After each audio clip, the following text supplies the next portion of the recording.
Our family is Turkish. We didn't really have much money growing up. My dad kind of sacrificed his life to bring us here to the United States. He had kids here and want them to, live the American dream. So he kind of wanted us to pick money-making careers such as a doctor or a lawyer. He introduced gaming and technology to us. Definitely did backfire on him because all we did was we took that and we ran with it. First video game I can remember playing on the PC would be Return to Castle, Wolfenstein. We had our own clan actually. We were called the Peas. I was frozen peas, my brother was sour peas, and then his friend was sweet peas. As I started playing games like Half-Life and Counter-Strike, he really started watching me play then. Tarik was like a shadow. He wanted to hang out with his older brother a lot. I would just stand there for hours. I don't even have a chair. Maybe get a glimpse of his headphones and hear what they're saying. He's 4 years old, 5 years old, and he shouldn't really be watching me blow up people's brains on a TV screen. He would tell people he wanted to become a professional video gamer. My dad would chime in and say, you need some real aspirations. But little Tarik, that's what he wanted to do. He had that vision that we didn't see. He was really believing in something. My first pro team was a group of friends that I knew, and they decided, hey, let's give Tarik a shot. Hazed and Cutler were on that original Mousepass team, and they're still playing with me today on CLG. Hazed, he would chill in our mumble together and played other games with us, and same with Tarik. I had only known them from playing online for about 5 years before I finally met them. First time we actually met in person was really something I'll always remember. Well, I'll slightly remember. I was pretty drunk. We were just kicking it like we usually do on Mumble. It's just now I'm putting a face to the voice. On weekends, I try to get out of the house. Playing CS all the time is stressful. Just get off your computer, go to the beach, something, anything.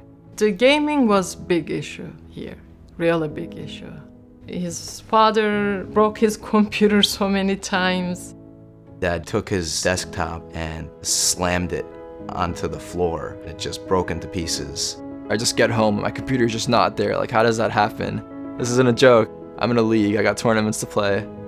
He had some money, he put some parts back together, and boom, Tarik's back on the computer playing video games again. Tarik is Turkish American, so since we live in America, I also teach them my culture. We have a Turkish community here in Brooklyn. It keeps us connected with our roots, and I'm grateful for that. I feel like if we didn't have this community, then we would sort of be isolated. He's always talked about how he's Turkish, but you kind of really realize it when we were at the major in Columbus. My family coming to the major was amazing. It was just unbelievable. The electricity of the stadium, the fans. It was an amazing moment for me. I remember asking my mom to bring something for me, anything that represented my nationality. I gave Tarik a scarf. I was expecting a flag, so it was more I was walking out with the scarf like this. It was different, but I think it was cool still, and it showed what I was going for. Everyone saw it and all the cameras caught it. I want the scene in Turkey to get bigger. I've been talking to the Turkish team, Space Soldiers, and that's the best Turkish team out there. I'm doing my best to help get them exposure. There's a lot of LAN centers in Turkey, and there's always packed with people because no one has good enough computers or internet, and you gotta go to the LAN center to play. Compared to here in the States where everyone has sick PCs and sick internet. Tarik's one of the best big brother I've ever seen. The way he treats his family in general gives you a whole different respect for him outside of gaming. He loves his sister, and his sister loves him so much. She's really his #1 fan.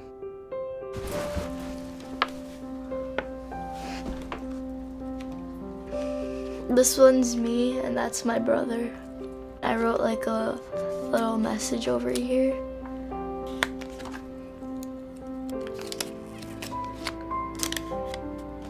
Hi Tarik, Abi. That's how you say older brother. I miss you very much. I hope that you have a great trip. I hope that you can also win all of your tournaments.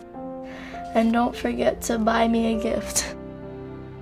My sister is amazing. I love her a lot. Sometimes I feel bad for her because I can't spend as much time with her as I want to, but I try to come back home as much as possible. She's really popular on my stream actually. She has her own Twitch emote. It's called Tarik's Sister. And it's just like this cute little face of her like smiling. The best thing I think about his stream was where he's like eating cereal.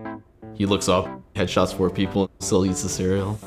No Shirt TV originally started when I was playing in this room actually. It was just super hot in my room and I couldn't take it. I was raging and I was just sweating everywhere and I was like, screw this, I'm taking off my shirt. It just became like a norm on my stream sorta. And then I was like, hey, why don't I just make it my brand? Raging is not a part of my gameplay, but it's hard to not rage. You feel like you should have killed him, the server didn't register, whatever it might be. It's just like F everything now. What do you think about his language? The what? Cursing. Oh, He curses a lot. he curses a lot? I didn't know it was a lot sometimes. Really? Tarik, stop cursing then. Now that Tarik's able to make a career out of this, my dad watches all of his games and he's all about it because there is money in Counter-Strike. That's unfortunate, that's the reason. If I was happy and I wasn't making money, I don't think it would be the same. But that's life, you know, you gotta make a living, you gotta make a career. Tarik will never give up. He's never gonna stop. That's the attitude that he has. He just has that drive. He's gonna keep pushing forward and make it to the top.